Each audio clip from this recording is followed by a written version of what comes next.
Leafs fall to the Bruins in OT, but pick up the pity point to lock in home ice advantage for round one. Let's get into it all on today's edition of Locked On Leafs. You're Locked On Maple Leafs, your daily podcast on the Toronto Maple Leafs. Part of the Locked On Podcast Network. Your team every day.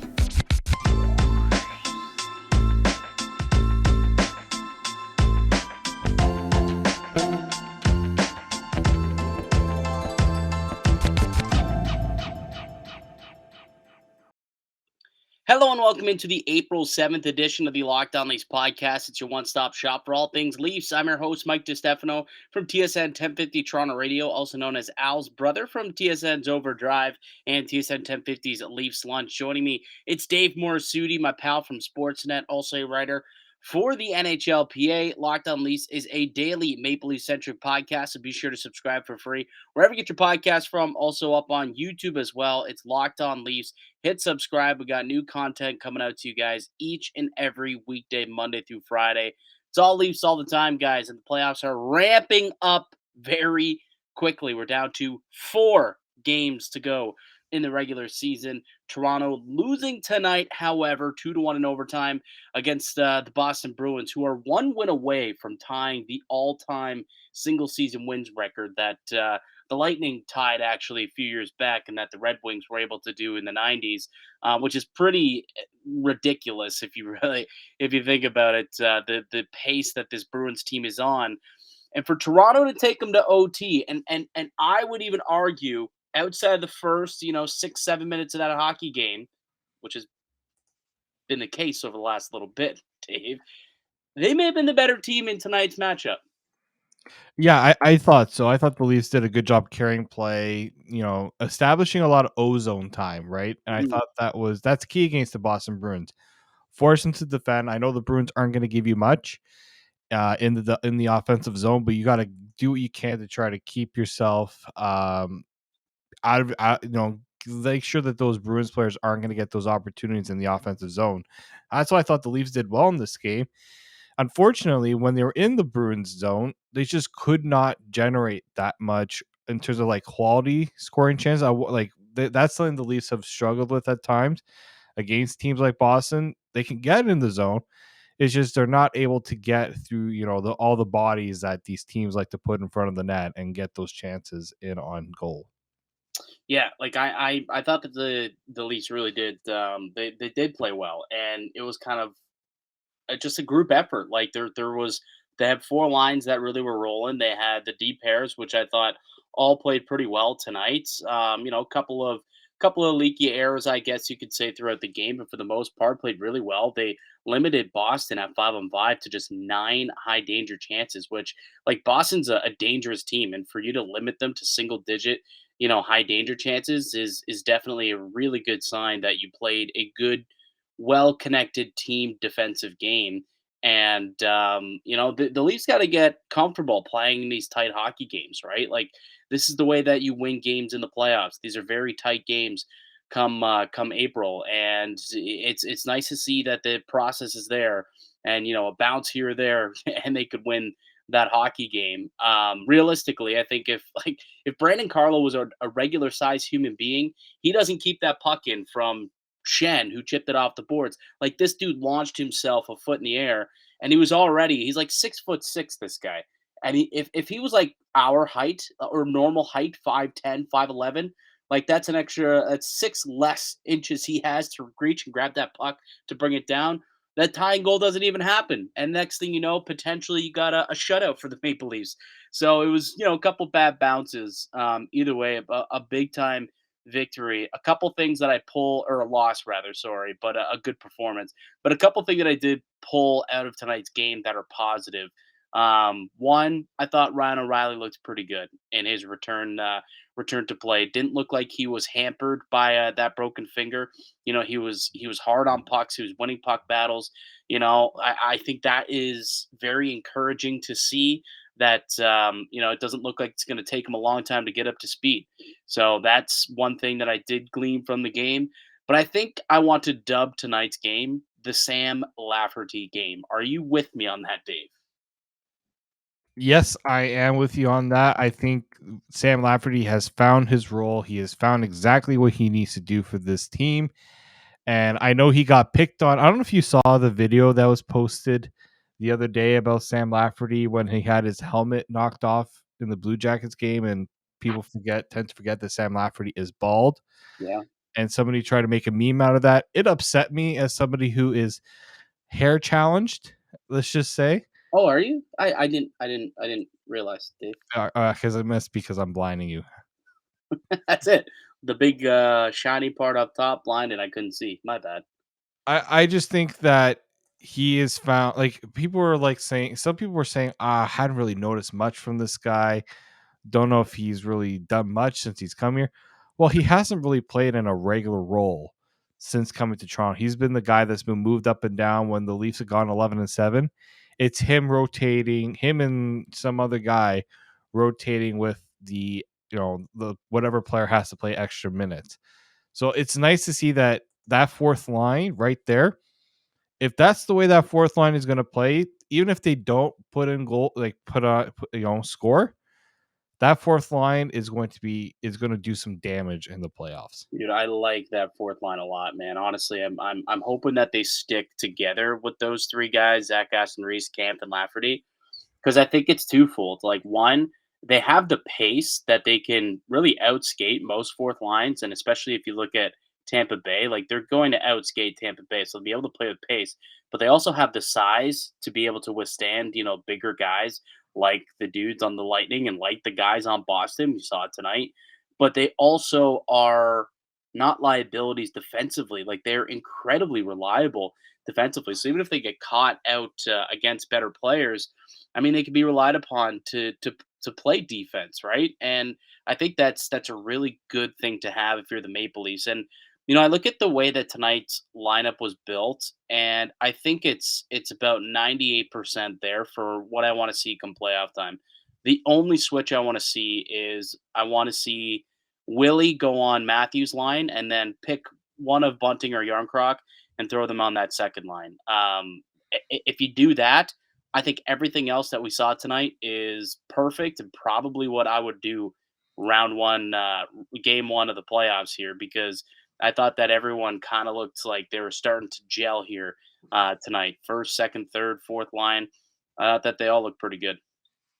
Yeah, I know. I do too, and I think if I'm gonna nitpick at this game, like, I wanted to see more from William Nylander. Usually Nylander plays well in Boston against the Bruins, Yeah.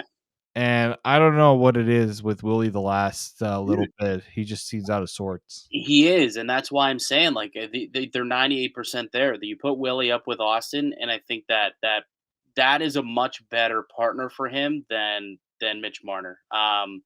Yesterday in practice, I was listening to Sheldon Keefe speak, and he mentioned how the way that he's looking at these lines is he pretty much has pairs right now, and then there's some other guys who can kind of slide around. So I think he's looking, and Marner and Tavares are a pair. I'm guessing he sees Callie Yarncroc and Matthews as a pair. And obviously Zach Aston Reese. I think he now looks at that as a trio, but he spoke glowingly about Aston Reese and Camp finding a lot of chemistry recently and sees that as a pair. And then it's kind of just filling in who those other guys kind of go with those pairs. And I think that I could see Willie making his way up there to go with Yarncroc and Matthews, and that probably would be the most optimal lineup in my opinion.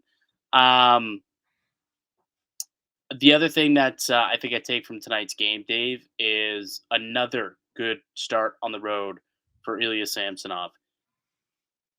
That's a couple now in a row where he's gone out on the road and he's performed extremely well. Got the shutout in Ottawa, and then came back with only allowed one goal through regulation, needed extra time to get a second goal past him. But when you only allowed two goals to the Boston Bruins, and look, the first 6, 7 minutes of that hockey game, it was all Boston. He's the one who had to stand on his head and make some big stops to make sure that they didn't take that early lead. And, he allowed Toronto to stay in it until they got their legs under him. So I think that was a really encouraging performance for him, which will probably be like his last big game. I think he's got one more game to go, and it'll probably be the one in Florida if I had to pick. And then that's it. I would give Joseph Wall the rest of the starts, especially now that home ice is officially locked up, which we can get to in a little bit once we finish breaking down this game. But that was something else that was really encouraging to me, was Samsonov's road start tonight. Yeah, I mean, he didn't face a lot of shots, relatively speaking. Like I think for the considering this game went to overtime and the Bruins having those power plays later in the game, like I thought this was a good night for him because he didn't see a high volume of chances. I mean, I really liked him in overtime where I think it was DeBrusque that was left alone in front and he just stoned him completely. Like that's what you want to see from him. He's so good at those chances in the slot. They showed on the broadcast he has the best save percentage among NHL goalies with that shot from the slot. So that's where teams make their money, right? That's where players make their money scoring goals in those areas. So it's good to see that trend does continue because that's against the Bruins, especially. They like those chances. I mean, they also like to score a lot from long range shots too. But I think that's a good trend up. This was we talk about the home road situation. This is probably the hardest rank to play in the NHL. I think. I don't know. There are many other that are tougher than TD Garden. So No, I spoke with Frank Corrado about that literally today, and he was saying like that's a hostile environment, a yeah, very hostile environment. like I hate So, watching Bruins home games for that reason. Like that, it's the way that building was built. The crowd just, I mean, the crowd. It's a good crowd. I'm not gonna lie. It's a good crowd. you know But what just gets me, man? Like their goal song, it just brings back so many bad memories, dude.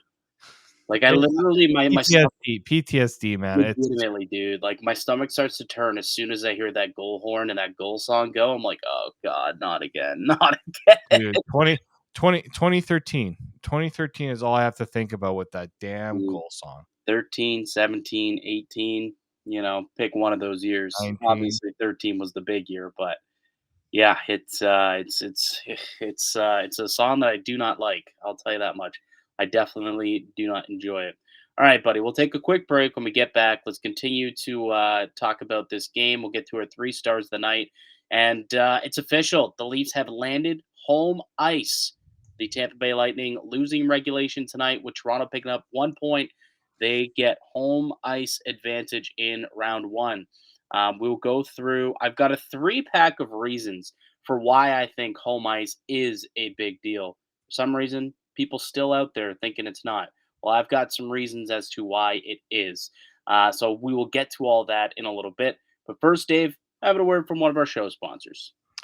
Today's show is brought to you by Indeed. If you're looking to build your team, you need all the tools to get it done properly.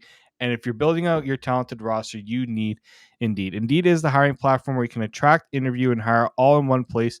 Don't spend hours on multiple job sites looking for candidates with the right skills when you can do it all with Indeed. Hate waiting? Indeed data shows over 80% of Indeed employers find quality candidates whose resumes on Indeed match their job descriptions the moment they sponsor a job.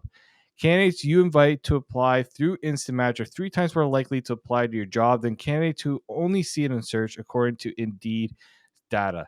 With Indeed matching as soon as you sponsor posts, you get a short list of quality candidates whose resumes on Indeed match your job description. Boom. It's like hiring at warp speed. Indeed does the hard work for you. Sponsor job, and they'll match you with quality candidates whose resume on Indeed fit your job description right when you post. With Indeed, you can start hiring fast. Join over 3 million businesses worldwide using Indeed to hire great talent fast. Indeed knows when you're growing your own business, you have to make every dollar count. That's why with Indeed, you only pay for quality applications that match your must-have job requirements. Visit Indeed.com/locked on to start hiring now. So that is Indeed.com/locked on. Terms and conditions apply. Cost per application pricing not available for everyone. Need to hire. You need Indeed. Welcome back into the Locked On Leafs podcast. It's Mike DiStefano and Dave Morassutti. We're reacting to the Maple Leafs kind of giving away game at the end there a little bit, and they lose in overtime 2-1. David Pastrnak had the OT winner on the power play. But nonetheless, they pick up a point and end up establishing home ice advantage on the night. We'll get to what I think are big time advantages for having home ice in a moment. But first, Dave, let's go through our 3 stars of tonight's game. Who you got as your third star tonight? Third star. Well, this was a tough one to kind of figure out, but I'm gonna give it to Austin Matthews. All right. I thought he looked pretty good, especially late in the third when the Leafs are trying. The Bruins tie it. Austin Matthews comes out and he's just a force in the offensive zone. I think seeing him when he picks up speed, like just watch out. There's not many players that can stop him, and Charlie Coral Lilly has to hug him in order to stop momentum with Austin Matthews. I know he didn't factor into any goals tonight, but he went up against Bergeron. I thought he did quite well, given that, and just like what I see from him. Yeah, I'm giving mine to TJ Brody. Like just flat out TJ Brody, man. The guy played 25 minutes and 42 seconds tonight, registered 4 block shots, and when he was out there on the ice, like a lot of good things were happening and he had the tough assignments, right? But when you're out there and you're playing against the top guys on the opposition and you have a better shot share despite, having 7 defensive zone starts, basically 50-50 defensive and offensive zone starts. I mean, it's just remarkable, and it's a good thing to have 60% expected goal share at 5-on-5. And again, that's with him playing against the best opposition on the best team in the NHL and what could turn out to be the best team of all time, according to the record books at the very least. So, I got to give some love to TJ Brody, man. Does it time and time again. He's Mr. Reliable. So let's give him some love with a third star. Your second star, Dave. Well, I was gonna give it to the McKay Brody pairing There you go. Stole because your thunder a little bit, huh? just a little bit there. As a shutdown pairing, a pairing that's supposed to play a lot of the time defensively, they didn't spend a lot of time in their own zone. And the if you look at the shot share with them, on the ice, they were obviously a plus in that regard. They didn't. That's what I like about this line. Like they're not going to spend a lot of time just sitting around in their own zone like a traditional shutdown pairing. And this pairing is going to be crucial in the playoffs. Like that's the one you're going to put out against any team's heavyweights. And you saw it tonight. I know, like David Pastrnak, they were saying he was dealing with the stomach virus, but that's still a very dangerous trio of him, Marchand, and Bergeron, and all those guys. And I thought that, as you said, that pairing did exactly what they need to. Like no one really played as much 5-on-5 as they did. TJ Brody obviously leading the way, and it's good to see that they can handle that assignment. Now it's a matter of you know the other guys sort of stepping up a little bit there. And so we don't have to rely too much on the two of them to take on the burden. But right now, that's their job, and they're handling it quite well. Yep, absolutely. And I mean, you got to give a little bit of tip. I mean, actually, I thought the defense as a whole played pretty well tonight. Even I know I'm going to say it, Lord Baltimore, Justin Hall, dare I say it, had a good night. Like him and Giordano. Like if you're looking at the underlying numbers, while they were out, they only gave up 3 shots all game, 3 shots on net with expected goals against of .05, .05. Dave, that's my second star of the night is the pairing of Giordano and Justin Hall. I thought they were actually fantastic. You even look at the scoring chances. They gave up 1 scoring chance all night. 1 scoring chance as a duo out there playing some pretty difficult minutes. So I thought that Justin Hall, Mark Giordano on the road, nonetheless, in that building. I thought they were excellent. It was unfortunate that Justin Hall, happened to be on the ice at the end of the game there when Pasternak scored the overtime winner, but he did also have a shot block and ended up clearing the zone at one point on that one. How many shots? How many hits did he end up with? I think he ended up with like 3 hits. Yeah, 3 hits, 3 blocks on the night. Giordano ended up playing 18 minutes tonight, so I thought those two were a pretty good pairing as well. Yeah, I said that, I want to see how that pairing was going to do against the Bruins versus, Columbus. Let me see who their most often opposition was. Keep talking, I'll find out. Yeah, I like seeing them play like that, Look, at this point, you can have your opinions about Justin Hall and whether he should play, but I think that his style of play right now gravitates more towards the Lightning and Bruins style play, the big, heavy. Like there was one point on the penalty kill where he was about to take a hit, and we've always criticized him for being unable to clear the zone. He clears the zone just as he gets pretty much knocked right into the boards. That's what he has to do. He has to get that puck out. He can't be the one stuck in his own zone. And that's if he can continue to do that, keep yourself from those extended shifts in your own end, and good things are going to happen. It hasn't been perfect, but it's been pretty good the last little while. So I'll give Justin Hall credit there. The player Justin Hall played against most tonight, Brad Marchand. So it's a pretty good player. Pretty good player, and he shut him down. All right, who's your number one guy? Who gets the number one star? Sam. Well, we called it the Sam Lafferty game, so it's got to go to Sammy Lafferty. Yeah, I mean, it was just, you can go Sam Lafferty or Samsonov. Like both of them, it was the Sam game. Ooh, the Sammies. See, first star goes to the Sammies. I think you see Lafferty, like that play by Zach Aston Reese, unbelievable. Just a heads up play, like that's the play you make when you're a fourth liner. It's not going to. I mean, it was prettier than I expect from a fourth line, but it's not like a solo effort trying to score. You don't think he got a very favorable bounce? I mean, Sure. When he dumped it into the opposite corner, I don't think he was intending on having it bounce off the boards and perfectly to Zach Aston Reese. Like that was a really fortunate bounce for him. But to his credit, to your point, he went straight to the net, like realizing, oh, there's a favorable bounce. I'm going to go to the net, and Zach Aston Reese spots him, little backdoor tap in.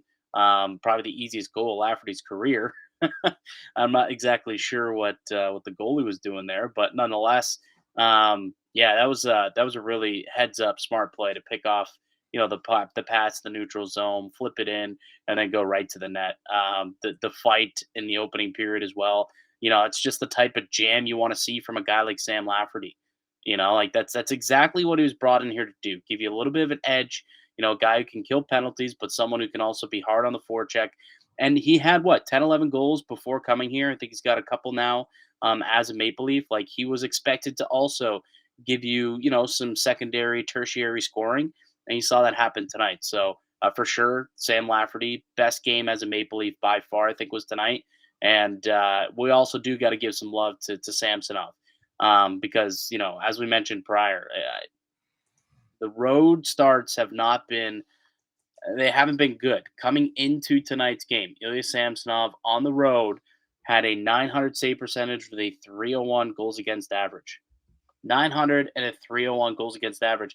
And the only reason why it's at 900 is because he literally got a shutout in his last home start. He's been sub 900 all season long. And tonight, 194 goals against, a 939 save percentage. Stopped 31 of 33 shots in Boston. So really, really good performance from him. So they can both share the number one star honors. It's the Sams will get the first star. All right, Dave, let's take one more quick break. When we get back, let's dig into what home ice means for the Maple Leafs, because still not sure why people aren't excited about it, are kind of just scoffing at it. Well, I've got a couple of key stats that I think matter and why you should care that the Leafs now officially have home ice for round one of the playoffs against the Tampa Bay Lightning. I'll uncover those stats on the other side. But first, let me tell you guys about one of our favorite show sponsors, and it's FanDuel. The NHL playoffs are almost here, and now is the perfect time to download FanDuel. It's America's #1 sports book because new customers get a no-sweat first bet up to $1,000. That's bonus bets back if your first bet doesn't win. Just download the FanDuel Sportsbook app. It's safe, secure, super easy to use. You can bet anything from the money line to goal scorers. You can bet shot props, whatever you want. Plus, FanDuel even lets you combine your bets for a chance at a bigger payout with the same game parlay. So don't miss your chance to get your no sweat first bet up to $1,000 in bonus bets when you go to fanduel.com/locked on. That's fanduel.com/locked on to learn more. Make every moment more with FanDuel, an official sports betting partner of the Locked On Network. Welcome back into the Locked On Leafs podcast. It's Mike DiStefano. I've got Dave Morassutti with me. You're listening to the Locked On Leafs podcast. Dave, home ice advantage has been locked up for round one of the playoffs. So the Leafs picked up one singular point tonight, and it was all they needed because the Tampa Bay Lightning got absolutely dummied by the New York Islanders. Couple of big injuries to Tampa in this game as well. Pat Maroon took a skate to the midsection.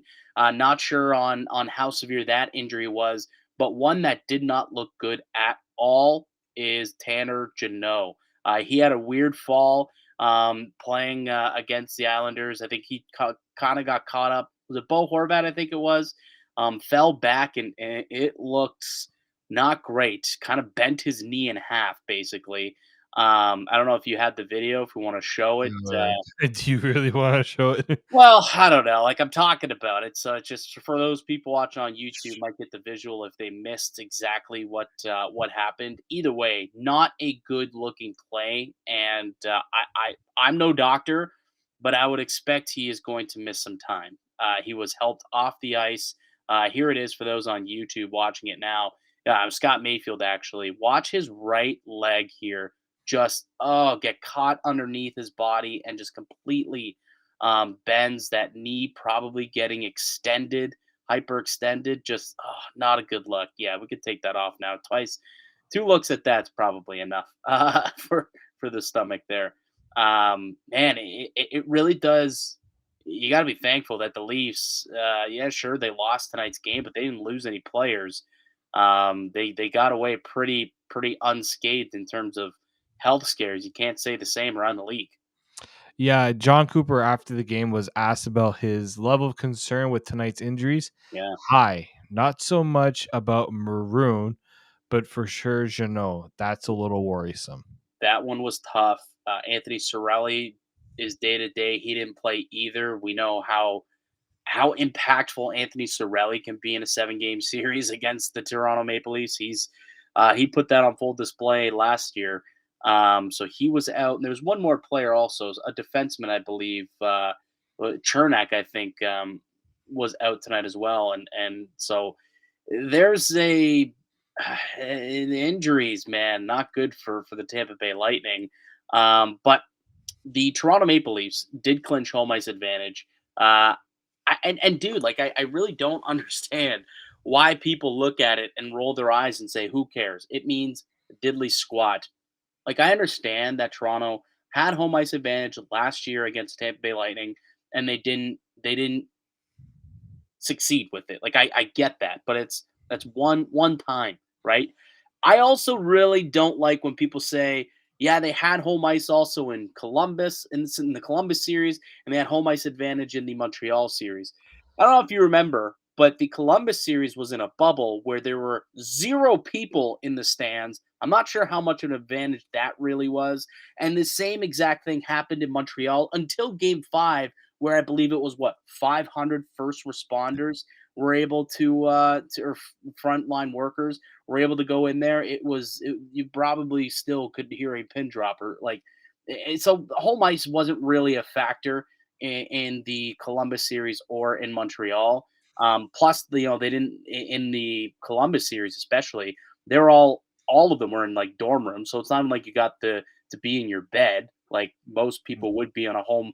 Like that's part of having home ice is being at home, sleeping in your bed, having your routine. That is part of the advantage of being home ice. So that was totally neglected in Columbus, and similar things in Montreal last year. Sure, but it was literally a coin flip series. And going into this season, things are way different, man. We just talked about the injuries, which are one thing. If these injuries are going to linger into the postseason, like Tampa is in trouble. But I'll give you 3 reasons why, Dave, I believe getting home ice advantage for the Maple Leafs is a big deal and extremely beneficial. Are you ready? Here we go. Number one, Ilya Samsonov at home is an absolute god. He is a This is beast. true.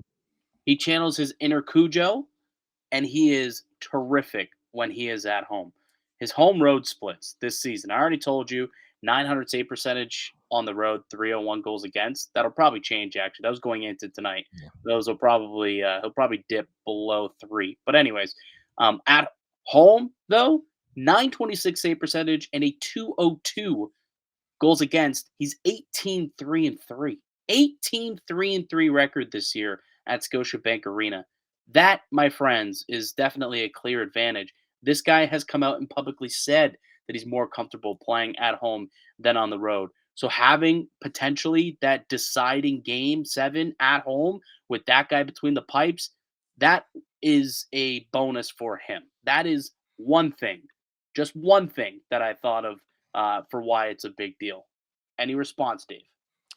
I mean, we knew all about the home road splits and that idea of it. Like, if you look at Andre Vasilevsky, he's been really good at home, and then he's been okay on the road. Like, he hasn't been terrible on the road, but he hasn't been the same goalie as he has been at home. And I just think that with goalies, their starter routine, like their routines are everything. Samsonov's routine is very or it's not, it's weird. Goalies are weird, right? And this is just another one of those examples where goalies are weird because, you know, I don't know if it was the same case in Washington. I probably something I'll look into go throughout his career in Washington, but yeah, you take every advantage to make your team as comfortable as possible. And if that means ensuring you have home ice for your goaltender who has been elite, and like I don't throw the word elite around very often, especially when it comes to goaltenders, because there haven't been many elite goaltenders. No. Ilya Samsonov has been elite at home this season. Yeah, absolutely. And you brought up Andre Vasilevsky's home road splits as a goaltender. Yeah, how about you look at the team's home road splits? And that's my second reason for why home ice is a big deal. Go look at what Tampa Bay has done at home this year and what they've done on the road. I'm pretty sure you would rather them have one less road game or one less home game and one more road game potentially. Their record this season at home 27-7-5. Terrific record. It's a better home record than the Toronto Maple Leafs. So that's pretty scary that Toronto would have to go in there and play 3 games. I wouldn't want them to have to play a deciding game 7 there. But when they're away from Amalie Arena, Dave, the Tampa Bay Lightning are a sub 500 team. 18-21-1 this year on the road. That's not great if you're Tampa Bay, and certainly a concern for John Cooper and company now that you do not have home ice advantage. And you brought up Andre Vasilevsky. Okay, well, what are his numbers on the road? At home, 920 save percentage and a 252 goals against. On the road, dips 913 save percentage, which actually isn't bad, but 272 goals against average. And he's a 500 goalie on the road compared to a 27-4 record at home. So he clearly plays better when he's at home as well. But the team as a whole just really struggling this year, sub 500 away from Amalie Arena. And I actually have a theory as to why that is, Dave. And this is again a thing that plays into the benefit of the Toronto Maple Leafs. That team is not nearly as deep as they once were. Not nearly as deep. Up front, the blue line, right? You lose Palat, you lose Ryan McDonough. Those are 2 massive, massive pieces Yeah. that they lost this offseason and just haven't been able to replace. I don't Sergachev, as good as he is, not he doesn't bring what Ryan McDonough brought, right? So for me, when they're going out on the road and they don't have that depth, I feel like the opposition with last change, it's easier to take advantage of the Tampa Bay Lightning because you no longer have 3 defensive pairings that have either Hedman, McDonough, or Sergachev. You don't have those guys, right? Now it's just Hedman, whose game has actually fallen off this year a little bit. Still a very good defenseman, but not the best defenseman in the world like he's been the last few years. And now Sergachev has been thrust into a bigger role, and he's been okay, but he hasn't been the defensive defenseman, the shutdown guy that Ryan McDonough has been the last few seasons. And I think teams now, and especially Toronto, when you look at how deep that club is, especially in the top six, when they have two lines that can score, whether it's the Marner Tavares line now, where you got Matthews with whoever he wants to be with, well, you're only going to put Hedman on one of those guys, and then the other line doesn't have to worry about a McDonough, right? And I think that's been the problem all year with Tampa is they haven't had the reliable defending that they've had in the past. So on the road, that really gets exposed. So when you have to bring them in, when they have to go on the road, they have to come to Scotiabank Arena. I think that Sheldon Keefe should be able to exploit that with a deep lineup as well. Comments on that one? Well, I've been saying that people say the Tampa Bay Lightning are such a scary team. Yes, they are a good team, but I'm nowhere concerned with the Tampa Bay Lightning this year as opposed to last year. I just think that that blue line is nowhere close to what it's been in the past. Like guys like Zach Bogosian, Hayden Fleury. I'm like, there's Nick's. What's his last? Perfect. Perfect. Permix. He's not someone that I'm worried about going up one-on-one against or going up in the against. It's always been Hedman, Sergachev. You can maybe Eric Chernak because he's a bit of a bigger body defenseman. Other than that, like who else on the Tampa Bay Lightning's blue line can you say, oh no, you got to watch out for this guy. He can be a real doozy to go up against. It's Yeah. not the same. No, Ian Cole don't scare me the way that McDonough did. Even like Jan Ruta was he was Yeah, he was he was Hedman's partner the last couple of seasons. He's gone, right? He left the in free Philip agency. Myers experiment didn't really work out the way they expected it to. Let's face it, they lost two of their top four defensemen. They lost a top pair guy in Jan Ruta who was playing on their top pair. Whether you want to, you know, say he's a top pair guy or not, whatever, that's semantics. But they lost a guy who played on their top pair and the guy who anchored their second pair, and they did not replace those guys. They tried to fill from within, and it just has not quite worked out to where they thought. And now they're a weaker defensive team. The metrics show it and the stats show it. And I think when you look at a road record that's as poor as that, that is another indicator that you can be exploited by having a weaker defense than you did a year prior. And I'll say this: look, they still have Kucherov, Point, Stamkos, Hagel. Like they have like such a tough. Hagel was the other guy actually who didn't play and was injured. Actually, Hagel is dealing with something day to day. So you want to know what? I hate bringing up plus minus, but I do it in this case because Steven Stamkos, who has 80 points this season, Mm. is a -3. Braden Point +5. Nikita Kucherov 107 points. He's a +3.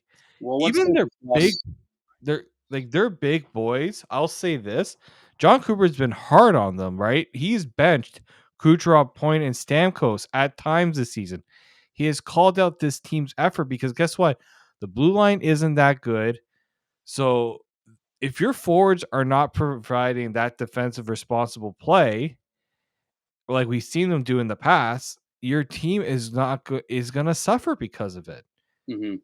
I don't think they're getting what there's like. I don't think they're getting enough, like in terms of they're getting the offense from those guys. I don't know if they're gonna get the same commitment on defense from those guys. Like the stats do show it a little bit. Well, and here comes the 1 year older. First of all, 1 year older for all those guys, and they're Mhm. all on the wrong side of 30, if I'm not mistaken. Is Kucherov 30 yet? He is 29. Okay, so outside of Kucherov, who's 29, so almost at 30, Stamkos, Hedman on the wrong side of 30. Point still relatively young. Yes. But those other guys, Killorn's getting up there in age as well. I think he's 30 years old now.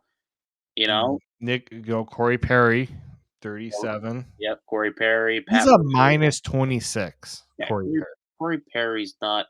He's Like He's not really that intimidating to me. It's No. like, look at the fourth line that Toronto has put together. Like, look at the way they played tonight. They would feast that fourth line of Tampa Bay. Yeah. The Feast on speed alone. the speed, but they also have the size to also withstand like the pushback that Tampa had in the past. You know, like last year when they're pushing on guys, right? They're pushing on the Leafs fourth line, and they didn't really have an answer for it. Well, this year they do, and those guys are not only strong enough to withstand it, but they're fast enough to skate laps around them, get the puck, and move it up the ice, and then also have a little bit of scoring touch to provide maybe a couple of goals within a series. And next thing, like that's all this team needed last year was just a couple of extra goals, and this thing was over, and Toronto would have moved on to the second round. They didn't really get that from their depth from their fourth line, but they could get that from these guys. And if they're in a matchup against Corey Perry, Pat Maroon, and Perry Ward Belmar, I like the chances of Camp, Zach Aston-Reese, and Lafferty over that trio right there. Yeah. I Yeah. do. And they've certainly earned the confidence of Sheldon Keefe, that's for sure. Yeah, which brings me to my last point, which we've kind of talked about a little bit, but like the biggest reason for home ice, like yes, you have your fans there, and obviously the fans can spark your team, right? It can bring some emotion out, and it really can do something. But the biggest advantage of having home ice, I feel like sometimes people actually forget about what the biggest advantage is. You get last change. There is a strategic advantage to having home ice, and it's to have last change so that you can dictate who you want to match up against, whether you have an offensive zone faceoff and you want to send over, an offensive juggernaut lineup, like situationally, that's an opportunity where you can, if throughout the game you have O'Reilly as your third line center, but you got a late situational, late second period, you need a goal, and there's 40 seconds left, let's say, in the period. Well, guess what? Now you're tossing out Marner, Tavares, and Ryan O'Reilly because you have that last change. You're in the offensive end, and all you need to do is make sure you win that draw, and boom, Bob's your uncle. You definitely have the advantage there, and you could score. But also, you can hide your bottom pair defensemen Hmm. a lot easier that way as well, right? Like if they send out the Stamkos line, well, clearly you're not gonna throw out Morgan Riley. If Nope. Stammer hits the ice, you know what I mean? Like you're just not gonna put out Riley Shen. You're gonna put out McKay Brody. But if you're on the road, you have to gamble and guess. You say, okay, let's put Riley and Shen out there in a neutral zone draw. And if you're on the road, then what happens? The opposition sees that. John Cooper says, uh, point, Cooch, Stammer, get out there, right? Like that's the biggest advantage, like literal matchup advantage to having home ice is last change, and it can definitely matter. It can certainly matter. No, it certainly can. And this is like I also think the crowd is going to play a bit of a factor too. Like Yep, yep. It's an honorable mention. The crowd, although I I look, I understand people have a thought about Scotiabank Arena. that, I've been in there for a playoff game. dude, I was there for game one last year. Very, very good crowd. Extremely loud. And when they killed off that opening 5-minute penalty kill, that was the crowd that really, really allowed them to kill that off. And I remember Sheldon Keefe talking about that. So Scotiabank and Leafs Nation, they can be a good crowd when they want to. And I think when the playoffs roll around, they understand that they can play a role in that regard, and they will factor in. I do truly believe that a random Tuesday game like that game that I was at against Columbus, and the crowd didn't factor in much. I'll be honest with you. There was a lot of empty seats. I didn't hear a whole lot of "Go Leafs, Go" chants. But come game one, you better believe there won't be an empty seat. There'll be a bunch of rally towels, and there'll be plenty "Go Leafs, Go" chants, and that'll spark the boys hopefully to get off to a good start. Yeah, exactly. That's the benefit of having the home ice. It didn't work for them in game 7, unfortunately. I feel like in game 7, there was also a lot of nervous energy for Well, good reason. dude, it's like the the ultimate equalizer, like we could say all this, but the ultimate equalizer is Andre Vasilevsky, right? And Yeah. that's all that happened in Game 7. Toronto, by all metrics, were the better team in that game. It's just Andre Vasilevsky, and that'll always be the kind of thing that's in the back of your mind. Like you can have every advantage, every single advantage, right? Better power play, better penalty kill, better forward group, better defenseman. It's the goaltending and the way that that guy can just stand on his head and steal games no matter what, that will always kind of scare you when you're going up against him in a playoff series. But I mean, everything else is pointing toward advantage Leafs. Yeah. Everything else. Exactly. And you give yourself like, let's be honest here. If Tampa had clinched home ice, it would be doomsday like talk, in this scenario. But I just, I think people need to realize just how big of a deal this is. Like in the Discord, there's a couple people fired up about home ice. Yes. Yeah, absolutely. Like I'm not saying that like there's it's probably a very small minority that is being pessimistic about home ice advantage, but the squeaky wheel gets the grease. So it's I feel like I have to talk to them specifically and kind of talk some sense into them and say, "Listen, these are the benefits of home ice. And if you don't think that that matters, then I don't know what to tell you, but these statistics are real. I think they mean something and I think they could literally have tangible results down the road. But again, we will see. None of this could come to fruition, and I could sit here and look back on the tape, and Samsonov gets blown up at home. Tampa ends up winning both games 1 and 2 at home, or on the road rather, and last change does not matter because they end up winning all of the matchups anyways. Like all of this could not happen, of course, but just based on the numbers, based on what I've seen from both teams this year, this is where I think the Leafs do have advantages. I really do think they do. No, for sure. All right, buddy. Let's go to bed. Yep.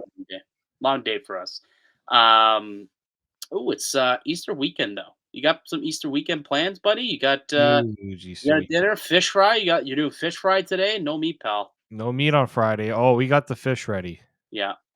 We also have it ready. Well, we ordered it, but it's going to be ready and it'll be consumed. And then we had a big dinner, Easter dinner on Sunday. Easter lunch for me. Ham and turkey. Lamb on the barbecue. No, buddy, that is unreal. Picked it up from the butcher myself. If you're in the Toronto area and are closer to Tobago, Potenza Meats, they got the stuff there. You cooking it? Is that you? Do you cook? Oh yeah, I'm cooking it. Nice. Well, we need pics in the chat. Pics in the Discord chat room, all right? All right, pal. Good stuff. Enjoy your lunch. I hope it is fantastic. Enjoy your weekend and enjoy the holidays for everybody. We'll be back on Monday. I'd like to thank you all for listening and supporting the show. You can subscribe to the Locked On Leafs podcast on all podcasting platforms and receive daily Leafs content. Follow myself on Twitter at Mickey_Canuck. Follow Dave at D_Morassutti. Go ahead, leave a like on this video. Leave a comment down below as well. If you're listening on YouTube, we really, really appreciate it. Your thoughts. Do you think it matters? Does home ice advantage matter? Did I change your mind? Let me know down below. We'll be back with another episode for y'all on Monday. Until then, keep locked right here on Locked On Leafs.